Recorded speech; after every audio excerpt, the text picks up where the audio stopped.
공부를 해봤습니다. 7가지 절기가 있는데, 우리 절기 순서대로 나팔절부터 절기, 네, 우리 한번 외워보시겠다 하시는 분, 자신에서 한번 외워보실 수 있는 분 한번 외워보세요. 누가 한번 해보시겠습니까? 절, 예속제일, 토막절, 유월절, 무교절, 소실절, 오순절. 그래요? 보고 하시는 것 같은데? 잘하셨어요. 네. 맞습니다. 우리가 이제 조금 있으면 부활절이죠. 그래서 네. 부활절하고 지금 우리들이 지키고 있는 부활절, 그다음에 성금요일, 이런 거하고 지금 유대인들이 지키고 있는 그 절기하고 시간적으로는 다르지만, 우리는 지금 이 봄에 이제 하고 있잖아요. 네. 조금 다를 수 있지만은 그 의미들의 순서들이 그 유대인들의 절기 속에 예수님의 그 십자가의 흐름들, 구속사들이 다 들어가 있다라는 것들을 여러분들이 생각하시면 될 것 같아요. 지금 조금 있으면 이제 나팔절이 있었고, 그 다음에 대속제일이 있었고, 초막절이 예수님이 이 땅에 오신 날이라고 치면 이제 유월절이 그 다음에 이어지죠. 유월절은 우리로 치면은 이제 성금요일이라고 볼 수가 있습니다. 성금요일에 예수님께서 십자가에서 유월절의 어린 양으로 돌아가셨죠.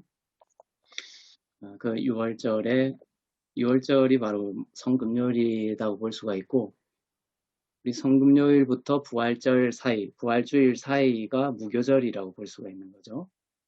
그리고 우리가 부활절이라고 지키는 그 날이 유대인의 절기로 치면은 초실절입니다. 초실절. 그래서 유대인의 그 초실절을 여러분들이 주님이 부활하신 첫 열매로 드려지신 첫 열매. 그 초실절이다. 부활절 주일이 초실절이다. 이렇게 생각하시면 됩니다. 그래서 예수님이 죽으시고 부활하신 것이 예수님이 오신 목적이라고 우리가 알고 있죠. 정말 맞습니다. 그런데 예수님이 부활하시고 제자들에게 하신 말씀이 있으세요. 그것은 뭐냐면 너희들이 어디도 가지 말고 예루살렘에 모여서 무엇을 기다리라고 하십니다. 예수님은 부활이 끝이 아니라는 것을 알고 계셨죠. 부활이 끝이 아니라 예수님은 제자들이 어디 가지 말고 예루살렘에 모여서 무엇을 기다리라?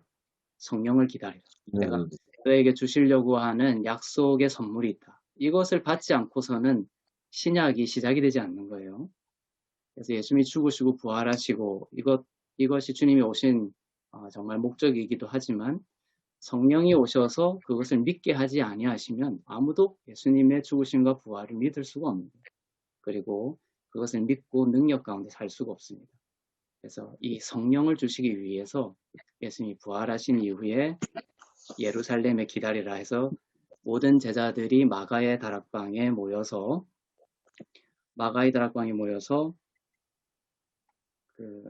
늘 기도하면서 그 주님이 보내주시려고 했던 선물, 그 성령을 기다리고 있었죠. 그래서 이제 초실절 다음에 50일이 지난 뒤에 오순절날 이제 성령께서 임재하십니다. 성령께서 오십니다. 그것이 이제 성령 강림일이죠. 성령 강림일입니다. 그래서 이 부활절 이후에 성령께서 오셔서 우리에게 내주하시게 된 이 사건을 통해서 신약이 시작이 되었다. 그래서 그 성령께서 오셔서 우리에게 십자가의 모든 죽음과 부활의 의미를 믿게 하시고 성령의 은사들을 주셔서 우리로 하여금 하나님의 자녀로서 능력 가운데 살아갈 수 있도록 우리 가운데 사시는, 우리가 사는 것이 아니기 때문에 주님이 기다리라고 하셨던 거예요. 성령께서 우리 안에 거하시면서 성령이 친히 우리 가운데 하나님의 나라를 이제 사시는 그러한 시대가 펼쳐지게 된 것입니다.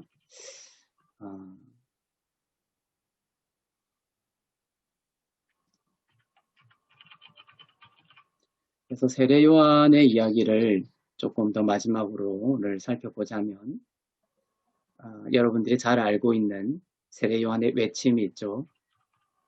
요한복음 1장 29절에 보면, 이튿날 요한이 예수께서 자기에게 나오심을 보고 이르되 보라 세상 죄를 지고 가는 하나님의 어린 양이로다, 이렇게 말했습니다. 그래서 세례 요한이 29절부터 한 말들이 있는데 크게 4가지 정도로 세례 요한의 한 말들 속에 있는 복음적인 의미를 살펴보려고 합니다. 29절에 보면 보라 세상 죄를 지고 가는 하나님의 어린 양이로다. 그래서 세례 요한은 우리로 하여금 무엇을 보라고 하느냐, 우리 자신을 보라고 하느냐, 그렇지 않다는 것이죠. 우리가 바라봐야 될 것은 우리의 어떠함이 아니라 세상 죄를 지고 가는 하나님의 어린 양을 바라볼 것을 선포합니다.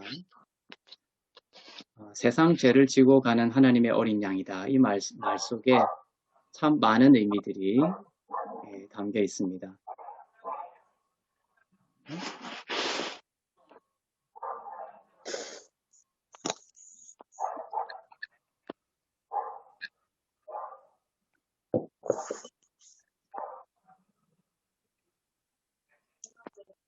뭔데? 얘는 뭔데? 네, 잠깐만요. 수고.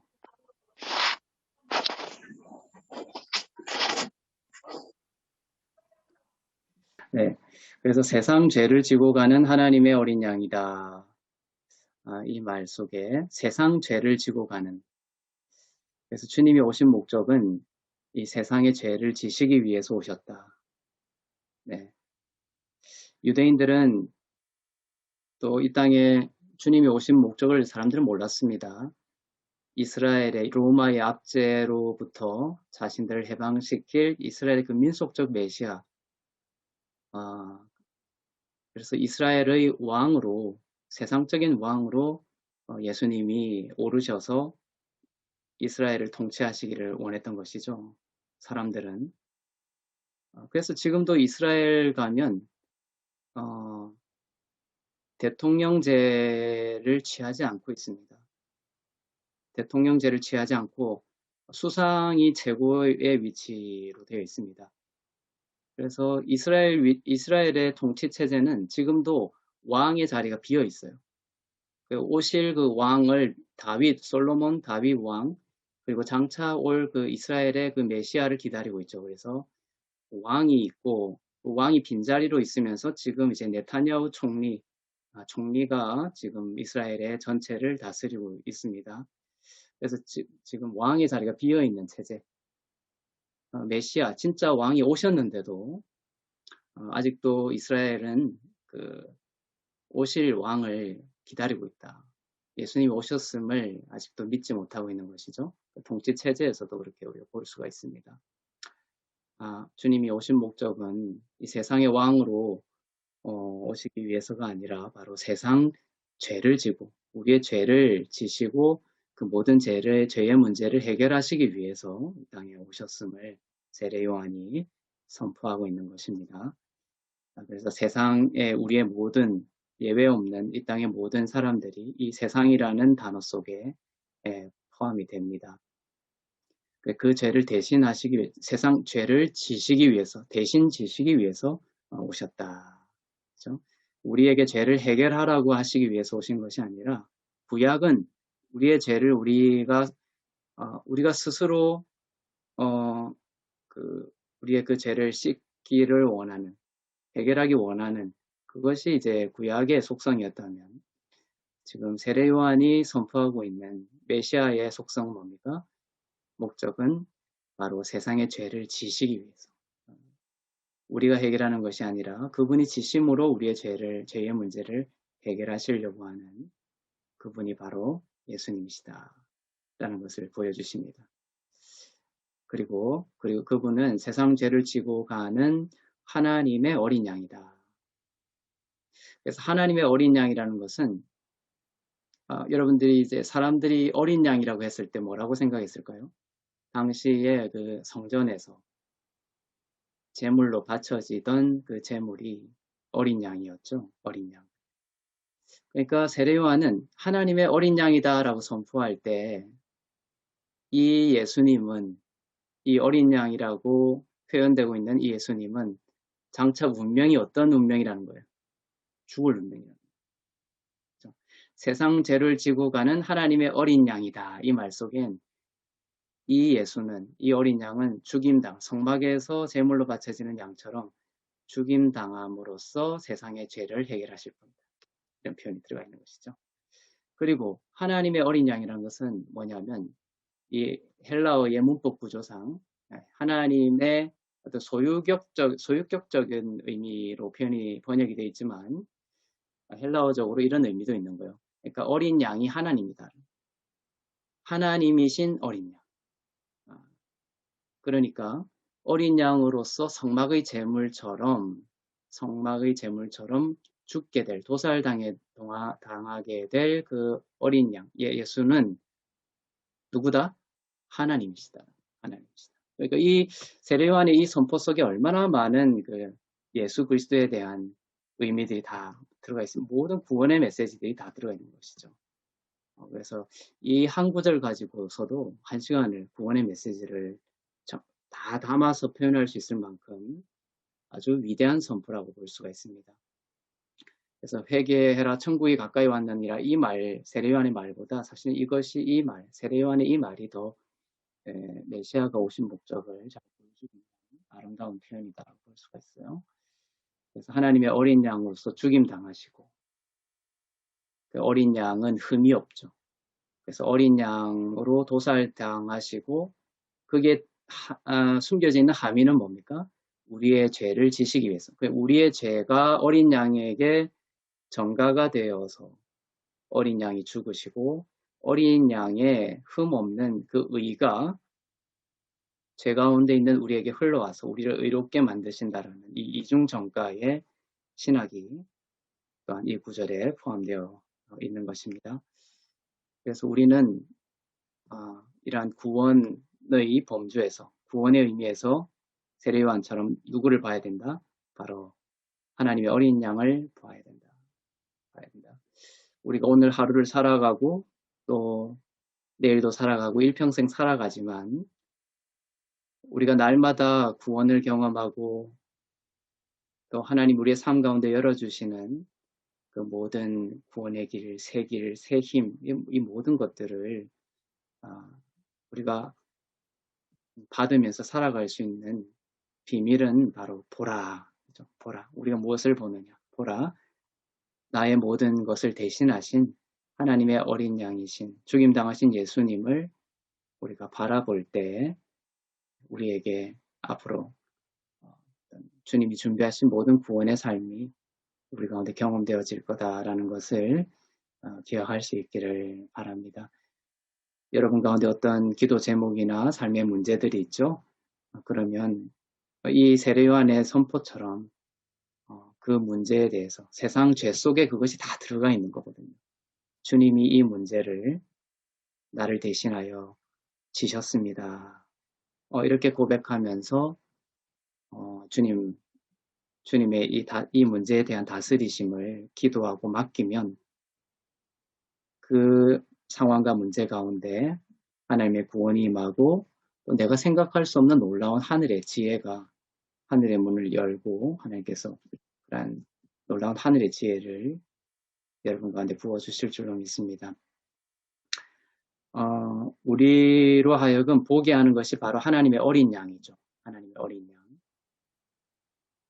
근데 이것과 관련해서 이 아브라함이 이삭을 드리는 창세기 22장의 그 8절의 원문을 한번 살펴볼 필요가 있습니다.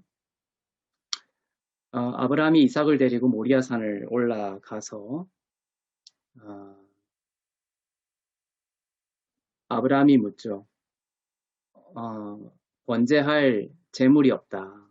번제할 어린 양이 없다라고 했을 때 하나님께서 이렇게 말씀하시는 거예요. 번제할 어린 양은 하나님이 자기를 위하여 친히 준비하시리라. 창세기 22장 8절입니다. 네. 하나님이 양을 준비할 거다. 그러니 걱정하지 말라. 이런 그러한 문맥, 그러한 내용으로 번역이 되어 있습니다. 그래서 여기 보면은 이제 엘로힘 라라는 구절이 있어요. 라. 네. 이 라라는 것 밑에 발음 기호들이 있죠. 발음 기호들. 네. 그래서 이 라라는 것이 발음 기호가 원래는 없어요. 성경에는 이 발음 기호 밑에 점 같은 것들이 원래 발음 기호가 없습니다. 그래서 이 문맥상 사람들이 발음 기호를 붙인 거예요. 그래서 라 밑에 이것이 어린 양을 어린 양이 없으니까 어린 양을 준비해야 되는 상황이죠. 그러니까 준비하다라는 의미로 이 라 밑에 이 발음 기호, 발음 기호를 힐액하고 이런 것들을 붙여가지고 준비하다라는 의미의 동사를 만든 겁니다. 그런데 이 발음 기호가 원래 없으니까 이 라는 발음 기호를 다르게 붙여서 다르게도 사용할 수 있다는 것이죠. 그래서 이 라는 어떤 의미가 있냐면은 보다라는 뜻이네요. 보다.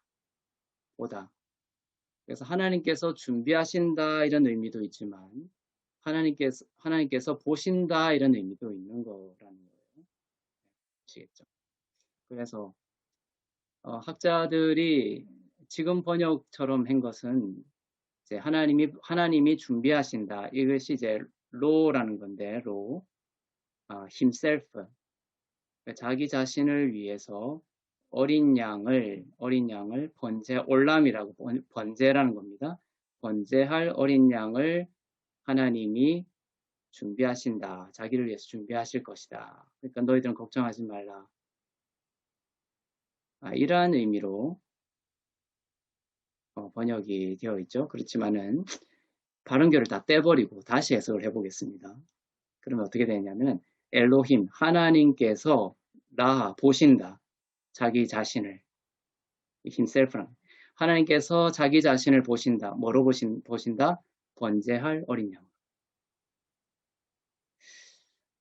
그래서 이것이 아주 신비하고 놀라운 하나님의 말씀이죠.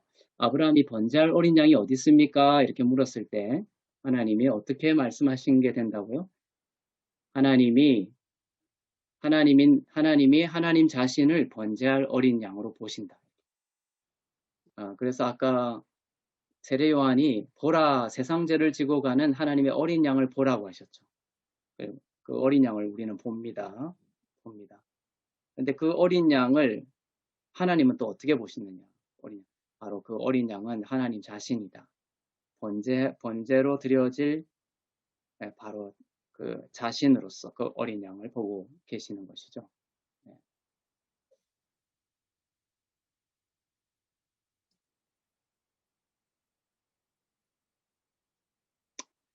네. 그래서 이 세상 죄를 지고 가는 하나님의 어린 양이라는 말씀 속에는 이처럼 우리를 구원하시기 위하여 십자가에서 어린 양으로 죽임 당하실 예수님을 이야기하고 대속제물로 예수님이 비유되어지고 있습니다. 그래서 창세기 22장에 이삭을 대신해서 준비된 그 양이 바로 예수님을 상징하고 있습니다. 그래서 그때 하나님께서 하나님 자신을 번제할 어린 양으로 보신다라고 선포하시면서 또한 그 상황에서 이삭 대신에 그 번제할 어린 양이 실제로 필요했죠. 그래서 그 수풀에 순양의 뿌리 걸리게 해서 아브라함이 그 뿔이 수풀에 걸린 어린 양, 순양을 아브라함이 발견하고 그것을 잡아서 제물로 드리게 되는 그러한 모습들이 있습니다. 그래서 그 문장에 보면은 수풀에 순양이 뿔에 걸려서 수풀에 뿔에 걸려 있다 이런 구절이 나오죠. 그래서 암양이 아니라 순양이라는 것. 그리고 순양은 뿔이 있습니다. 암양은 뿔이 없지만 순양은 뿔이 있어요. 뿔. 그래서 그 순양의 몸이 가시덤불에 걸리지 않고 구체적으로 순양의 뿔이 걸려 있었다 이렇게 돼 있어요. 그런 말은 뭐냐면 그 양은 흠 없는 양으로 몸에 상처가 없어야 되거든요. 제물로 드려지려면.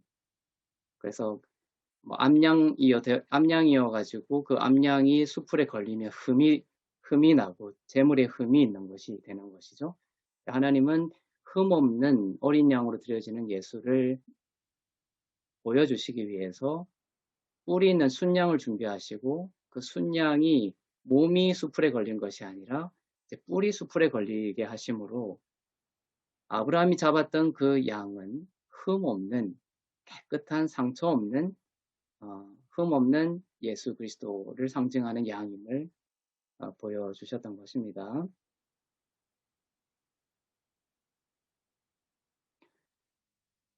네, 그리고 이사야서 53장에 보면 잠잠한 양이라는 것을 이제 표현을 했지만 양의 제물로 드려지는 그 양의 의미도 있지만 이사야서 53장에 보면 양 같아서 그러니까 이 제물로 십자가로 올라가시는 예수님이 반항하지 않고 그다음에 그 입술을 열어서 불평하거나 불만을 표시하거나 저항하지 아니하시고 우리의 죄를 지시고 잠잠히 침묵 속에서 십자가를 지시는 양과 같은 그러한 모습을 또한 나타내기 위해서 이러한 양의 표현을 쓰고 있어요.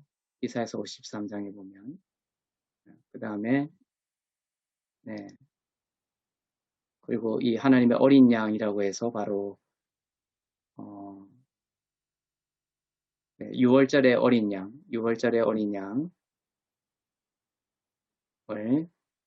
또한 나타냅니다. 출애굽 때. 그 다음에 또 어린 양은 계시록 7장 17절에 이런 표현이 있습니다. 이는 보좌 가운데에 계신 어린 양 이렇게 되죠. 어린 양인데 이 어린 양이 세례요한이 세상죄를 지우고 가는 하나님의 어린 양이라고 했는데 이 어린 양이 어디에 앉아 계세요? 보좌에 앉아 계시는 보좌 가운데 계시는 보좌 가운데.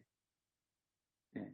이 보좌 가운데 계시다는 것은 이 어린 양이 십자가에서 죽임 당했지만 결국 승리하셨다는 것이죠. 뱀의 머리를 밟으시고 짓밟으시고 사단 권세를 멸하시고 사망 권세를 멸하시고 승리하셔서 승리하셨다는 것이 바로 이 보좌 가운데 계시다라는 표현입니다. 그래서 종말론적인 승리의 어린 양이다 이렇게 볼 수가 있습니다. 그래서 그 어린 양이 사망 권세를 멸하시고 보좌 가운데 앉으셨기에 계시록 7장 10절에 보면 그들의 목자가 되사 생명수 샘으로 인도하시고 하나님께서 그들의 눈에서 모든 눈물을 씻어 줄 것임이니라 이렇게 말씀하고 있습니다. 그래서 우리가 이 승리하신 비록 어린 양이지만 우리의 죄를 지시고 십자가에서 죽으시고 부활하셔서 하나님의 그 보좌에 앉으신 예수 그리스도를 바라볼 때에 하나님께서 여러분의 여러 가지 고통스러운 삶의 현장 가운데서도 그 눈에서 모든 눈물을 씻어주시고 또 여러분의 삶 가운데 위로가 되시고 또 생명이 되어주시는 놀라운 은혜가 있기를 이러한 보좌에 앉으신 어린 양을 날마다 바라보는 가운데 그러한 은혜가 있기를 바랍니다. 그 다음에 이 30절에 보면 세례요한이 이런 말도 합니다. 내가 전에 말하기를 내 뒤에 오는 사람이 있는데 내 뒤에 오는 사람이라고 했죠. 그런데 나보다 앞선 것은 그가 나보다 먼저 계심이다. 계심이라 한 것이 바로 이 사람이라 이렇게 돼 있죠. 그러니까 세례 요한이 예수님보다 6개월 앞에 태어나요. 세례 요한이 예수님보다 형이죠. 사촌형입니다. 그러니까 예수님이 세례 요한보다 뒤에 왔죠. 뒤에 왔는데 세례 요한이 어떻게 표현하고 있냐면은 그가 나보다 먼저 계셨다 이렇게 하는 거예요. 그러니까 나보다 늦게 태어났는데 세례 요한은 나보다 뒤에 왔지만 먼저 계셨다 이렇게 표현하고 있는 거예요. 그것을 신학적으로 pre-existent Christ라고 해요. 신학교에서 배우는 용어인데 pre-existent Christ, 선재하시는 예수님이라는 표현. 선재, pre-existent. 그래서 이 선재라는 것은 출생적으로 앞서 있다 이런 의미를 뛰어넘는 겁니다. 그러니까 이 앞에 보면 pre라고 돼 있죠. 그러니까 existent, 그러니까 존재, 모든 존재보다 앞선다는. 이 땅에 태어나는 이 땅의 모든 존재가 태어나면서 존재하는데 어떤 것이 존재하든 바로 예수 그리스도는 그보다 앞서 계신 분이다 라는 것입니다. 그래서 이 예수님의 선제성은 신학적으로 아주 중요한 개념이에요. 그래서 그런 구절도 있죠. 사람들은 아브라함이 최고의 조상이라고 생각했지만 예수님은 뭐라고 했냐면 내가 아브라함보다 먼저 있었다 이렇게 말씀하십니다. 네, 지금 태어났지만 아브라함보다 먼저 있었다. 그 말은 예수님은 시간 속에 갇히지 않는 분이라는 거예요. 시간 밖에 계신 분이다 이렇게 생각하시면 됩니다. 그래서 예수님의 선제성이라는 것은 시간적으로 제일 앞에 있다 이런 개념을 뛰어넘어서 시간 밖에 계시는 분, 그리고 시간을 창조하신 분, 그리고 역사를 펼치신 분이다. 이렇게 이해를 하시면 되겠습니다. 그러면 예수님의 선제성은 시간 밖에 계신 예수님이라는 개념에 한정되는 것이냐? 아니라 거기서 더 폭넓은 의미를 가지고 있어요. 그건 뭐냐면 역사를 펼치신 분이시고 그 역사를 펼치신 분이라는 말 속에 뭐냐면은 이 역사가 시작되기 전에 펼친 모든 역사를 다 알고 계신 분이다. 계획하신 분이시고 그 다음에 이 모든 역사의 끝을 다 내다보시고 펼치신 분이라는 것이에요. 네.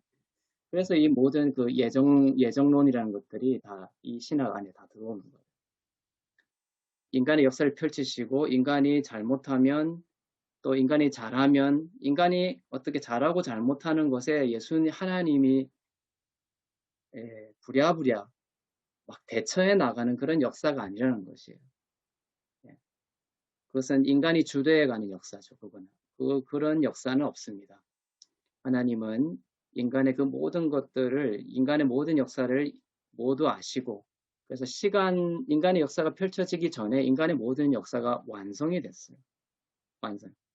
그래서 그렇지만 하나님은 4차원 이상에 계신 분이기 때문에 그런 분이시지만 인간은 2차원의 존재이기 때문에 시간 밖의 것을 경험할 수가 없어요. 2차원은. 그래서 2차원이라는 것은 시간의 선후 1시간이 지나면 2시가 되고 2시가 되면 3시가 되고 이러한 시간의 선후가 필요한 게 2차원이란 말이죠. 인간은 2차원 속에서 자기의 실존을 경험해 나갑니다. 그래서 인간의 그 역사가 시작되기 전에 이미 그 4차원 속에서 하나님의 시간 속에서 시간 없는 시간 속에서 인간의 역사가 완성이 되고 구원받을 자와 구원받지 못할 자들이 다 완성이 되었고 그것이 이제 인간이라는 2차원 경험할 수 있는 인간의 시간 속에서 풀어주시고 그래서 인간의 역사 속엔 하나님의 입장에서는 우연이라는 것은 없다. 그리고 인간이 어떠한 큰 죄를 짓더라도 하나님이 놀라거나 당황스러워 하시는 분이 아니라 이미 모든 인간의 끝없는 죄악을 아시고 예수님을 보내주셔서 정말 예수의 피로 값없이 우리에게 주신 하나님의 구원이라는 것입니다.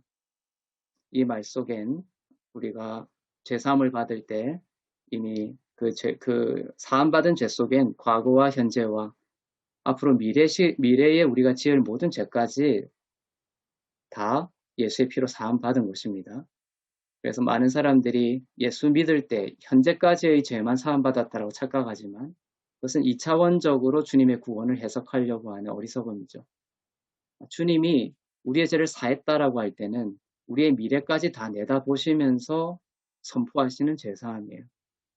그래서 우리는 지금 이 순간 미래는 아직 다가오지 않았지만 그렇다고 내가 막 마음대로 살려고 하라는 뜻으로 주신 말씀이 아니라 이미 우리의 미래의 모든 죄까지도 통틀어서 하나님께서 그 죄를 해결하셨다라는 것을 주님이 선포하시는 겁니다.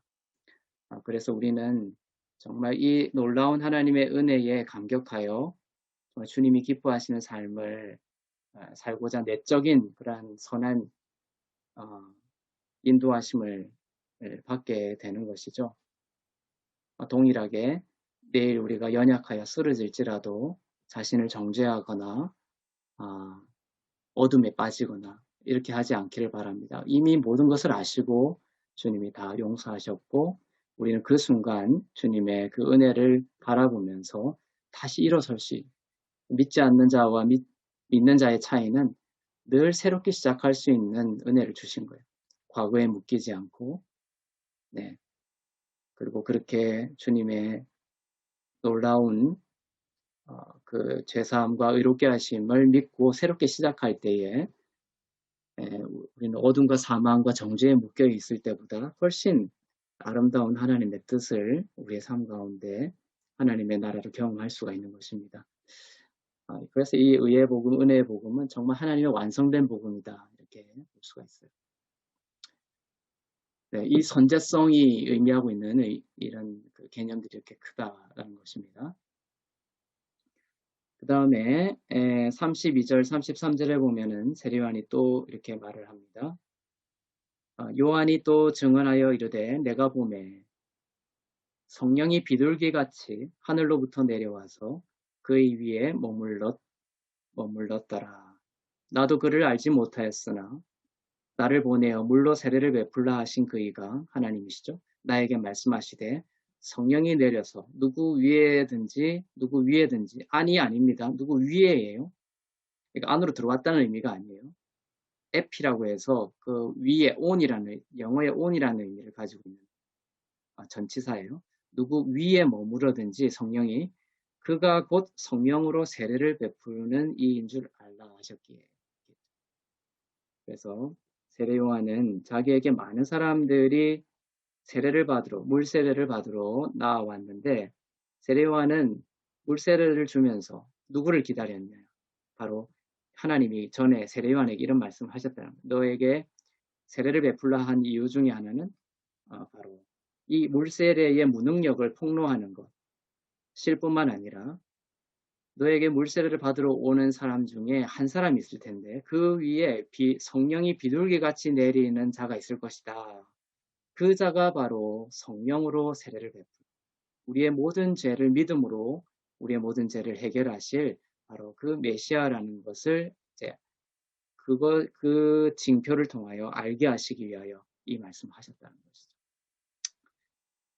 하나님이 전에 이 말씀을 하셨고 실제로 예수님이 세례를 받으러 나오셔서 세례 요한이 세례를 줄 때 성령이 비둘기같이 예수님의 머리 위에 내려앉는 것을 세례 요한이 보게 됩니다. 그리고 이분이 정말로 하나님의 약속하신 그분이시구나. 참 메시아시구나라는 것을 증언하고 있는 것이에요. 그래서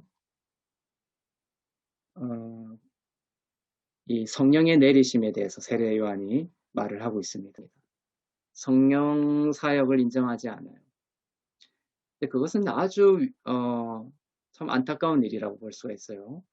예수님은 성령 없이 사역하지 않으셨다는 거예요. 예수님조차도. 예수님이 공생애를 시작하실 때 하나님께서 성부, 성자, 성령이 삼위일체적으로 다 나와요. 하나님께서 이 말씀을 성부께서 말씀하시고 성자께서 십자가를 상징하는 세례를 받으시고 올라오시면서 그 위에 누가 내려앉느냐? 성령이 내려앉는 거예요. 그래서 예수님의 십자가의 사역, 모든 사역은 성령의 역사하심과 같이 하신 사역이라는 걸 보여주시는 거예요. 예수님도 혼자 사역하신 것이 아니다라는 걸 볼 수 있어요. 하나님이 명하시고 그 다음에 예수님은 성령의 도우심과 인도하심을 통하여 성령의 그 역사하심을 통하여 같이 이 십자가의 사역을 했다. 그래서 이 예수님 이사야서 61장 1절에 이 구절이 나오죠. 이 구절을 예수님이 누가복음 4장에서 공생애를 이 세례를 받으시고 이제 회당에 들어가시는데 거기서 이제 공생애를 본격적으로 시작하시기 전에 이 말씀을 하시는 거예요. 내가 온 목적은 뭐다? 이사야서 61장 1절을 인용하시면서 주 여호와의 신이 내게 임하셨으니. 그러니까 얼마나 예수님도 이 구절을 중요하게 생각하셨어요. 제일 처음에 성령이 내게 임하셨으니 이는 여호와께서 내게 기름을 부으사 가난한 자에게 아름다운 소식을 전하게 하려 하심이라. 나를 보내사 마음이 상한 자를 고치며 포로된 자에게 자유를, 갇힌 자에게 노임을 전파하며. 이 사역을 주님이 하셨죠. 그런데 그것이 무엇을 시작으로? 성령이 내게 임하시는 것을 통하여 이 구원의 사역을 시작하셨다는 거예요. 그래서 예수님도 죽으시고 부활하시고 끝난 것이 아니라 모든 사람들에게 기다리라. 어디 가지 말고 기다리라. 성령이 너에게 임할 때까지 움직이지 말고 기다려라. 그리고 성령을 받고 그때 이제 사람들이 방언을 하고 은사를 받고 그때부터 베드로가 설교할 때 3,000명이 살아나기 시작하면서 계속해서 생명의 역사가 일어나죠. 사람의 힘으로 하는 것이 아니라 이 구원은 교회는 사람의 힘으로 하는 것이 아니고 하나님의 나라는 사람의 힘으로 하는 것이 아니라 예수님조차도 성령의 충만함을 통하여 성령의 은사를 통하여 하셨듯이 바로 우리들도 오늘 하루와 평생을 살아갈 때 주님을 나의 구주로 모시면서 내 안에 계신 그 성령의 역사하심을 통하여 살아가는 사역하는 열매 맺는 그러한 인생이 되기를 바랍니다. 이 예수님 위에 성령이 머무셨다라고 하는 이 메노라는 머물다라는 것이 메노입니다. 영어로는 remain이에요. remain. 그런데 전치사가 에피라는 단어를 써요. 에피. 그런데 성령 강림일 날 성령께서 이제 사도행전 2장에 내리셔서 믿는 사람들 가운데 이렇게 표현해요. 전치사가 틀려요. 예수님은 성령이 예수님 안으로 들어오신 것이 아니에요. 각자가 그 독립된 삼위 위격이 똑같기 때문에 이러한 그 성령께서 예수님과 함께 사역하셨는데 예수님 안으로 들어오시면서 사역하신 것이 아니라 이제 함께 사역하신 거예요. 위에 머무셨다.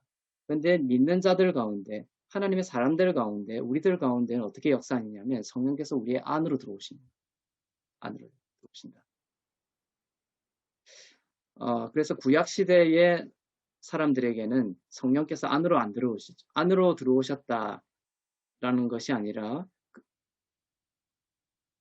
기드온이라든지 모든 사사라든지 심지어 다윗조차도 성령이 안으로 내주하지는 않으셨어요. 성령께서 안에서 머무시면서 내주하시려면 인간의 그 죄의 문제가 해결이 되셔야 돼요. 성령은 거룩한 성령이시기 때문에 인간의 죄 있는 곳에 머무실 수가 없죠.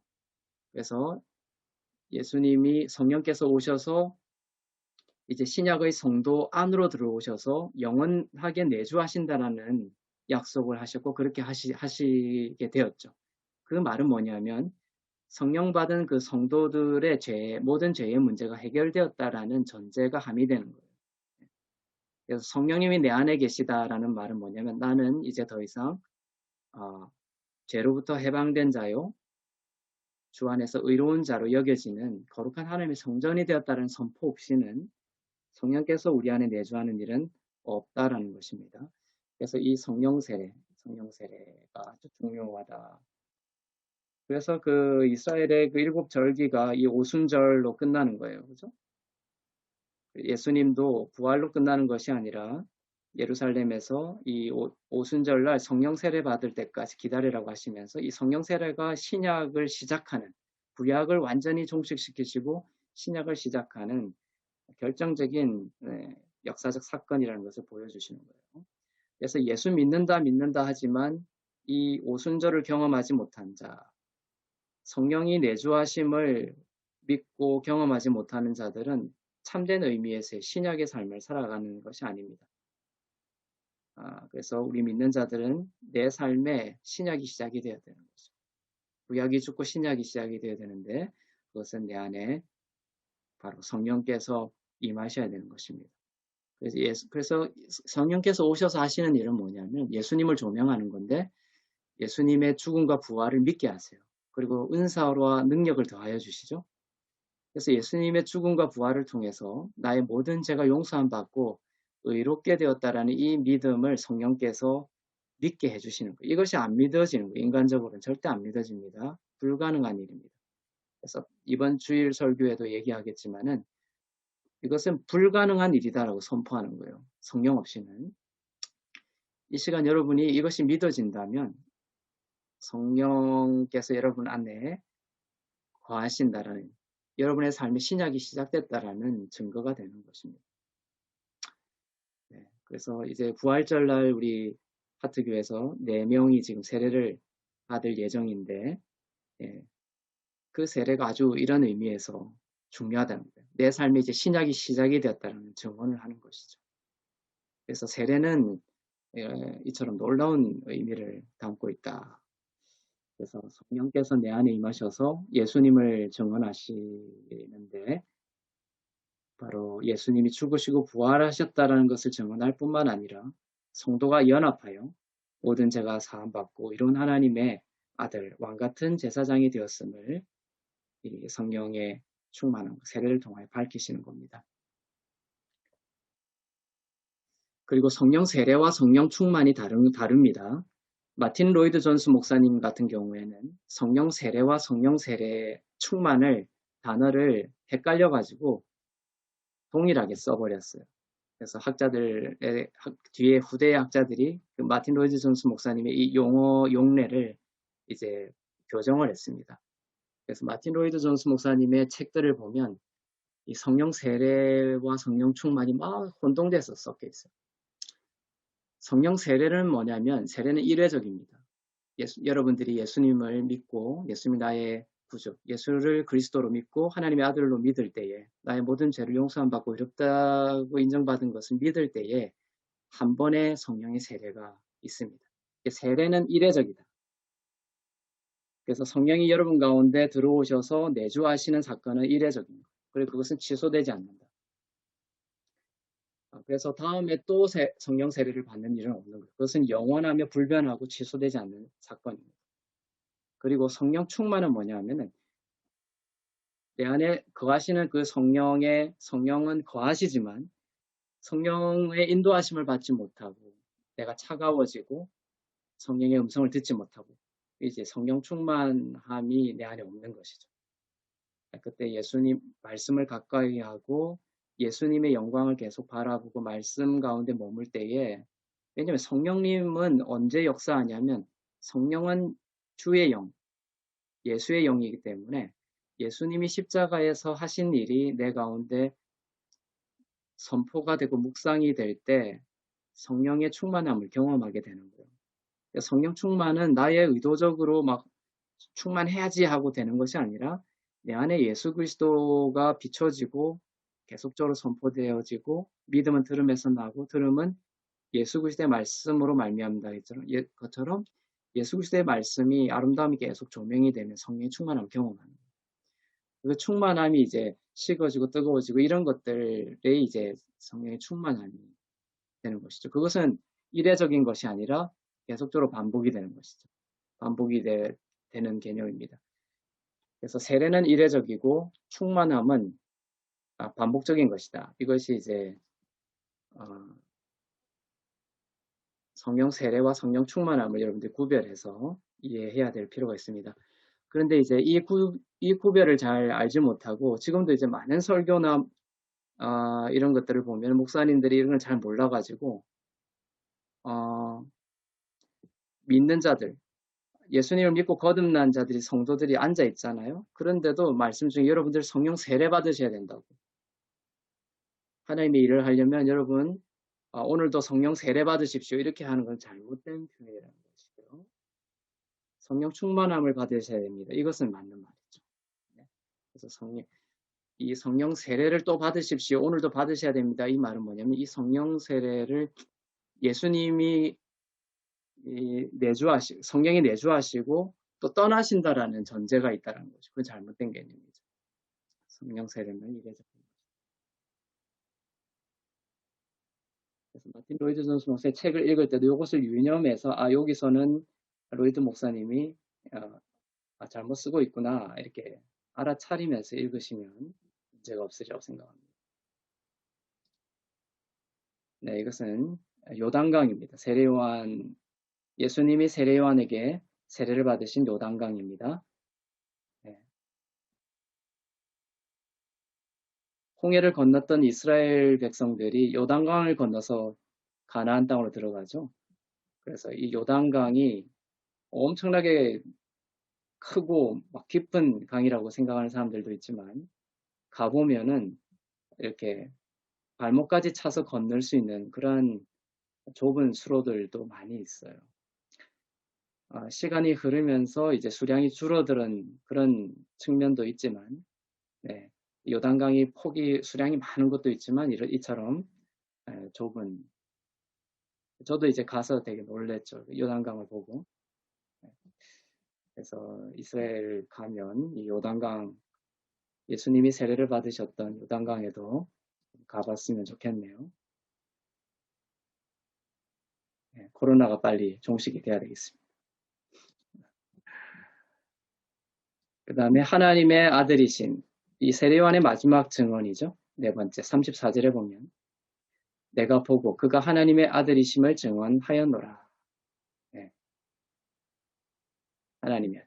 그래서 요한복음의 목적이 뭡니까? 요한복음 20장 31절. 여러분들이 파워포인트 이거 제가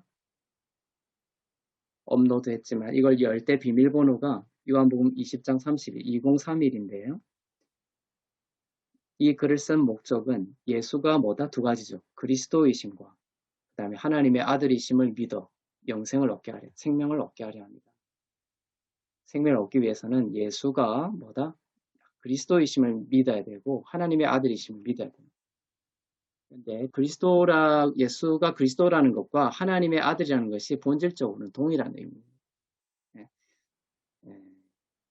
그래서 그리스도라는 것은 기름 부음 받은 자죠. 기름 부음 받은 자. 그래서 참된 기름 부음 받은 자는 세 명이죠. 선지자와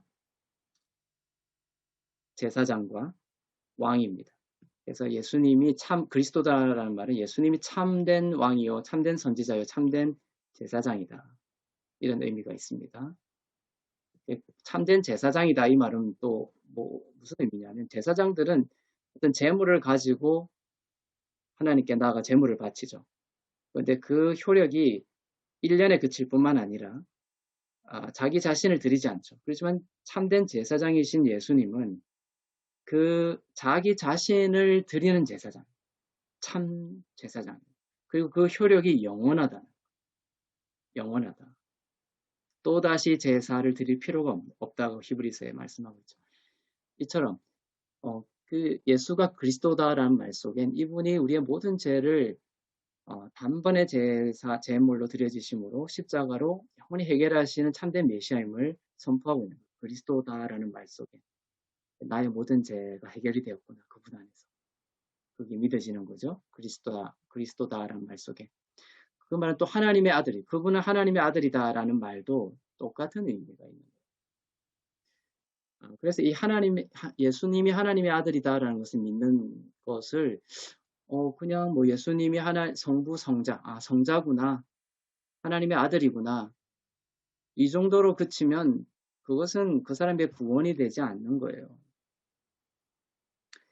예수님은 이 땅에 오시기 전에도 하나님의 아들이셨죠. 그죠? 예수님이 이 땅에 오시기 전에도 하나님의 아들이셨습니다. 그런데 로마서 1장 4절에 보면 이상한 구절이 있어요. 로마서 1장 4절에 보면 성결의 영으로는 죽은 자들 가운데서 부활하사, 부활이 나오죠? 부활 이후에 능력으로 뭐다? 하나님의 아들로 선포되셨다. 이 부분을 여러분들이 꼭 기억하세요. 그래서 예수님은 이 땅에 오시기 전, 십자가를 지시기 전에도 그랬고 하나님의 아들이었고, 이 땅에 오시기 전에도 하나님의 아들이셨어요. 그런데 로마서 1장 4절에 보면 예수는 하나님의 아들이다라고 하나님이 선포하셨어요. 만방에 선포하셨어요. 그 선포하셨다라는 것이 어떤 의미를 가지고 있냐면 앞에 뭐라고 돼 있죠? 부활하사. 주님이 부활하셨기 때문에 하나님의 아들로 선포하신 거예요. 그래서 하나님이 이 예수는 나의 아들이 하나님의 아들이다. 우리가 예수님은 하나님의 아들이다라고 하나님이 선포하시고 우리가 그것을 믿음으로 받는다는 것은 뭐냐면 이분은 죽으시고 부활하신 우리의 모든 죄를 지시고 죽으시고 우리의 모든 죄로부터 정결케 하셔서 부활하신 분이구나. 이것을 믿는다라는 의미가 있는 거예요. 하나님의 아들로 믿는다라는 것은. 어떤 의미인지 아시겠죠? 그래서 곧 우리 주 예수 그리스도다. 하나님의 아들이라는 개념과 그리스도라는 개념이 본질적으로는 같은 의미가 되는 것입니다. 나의 모든 죄를 해결하신 분의 부활로서. 아시겠죠? 그래서 역사적인 그냥 어떤 개념적으로 많은 사람들이 예수는 하나님의 아들이야.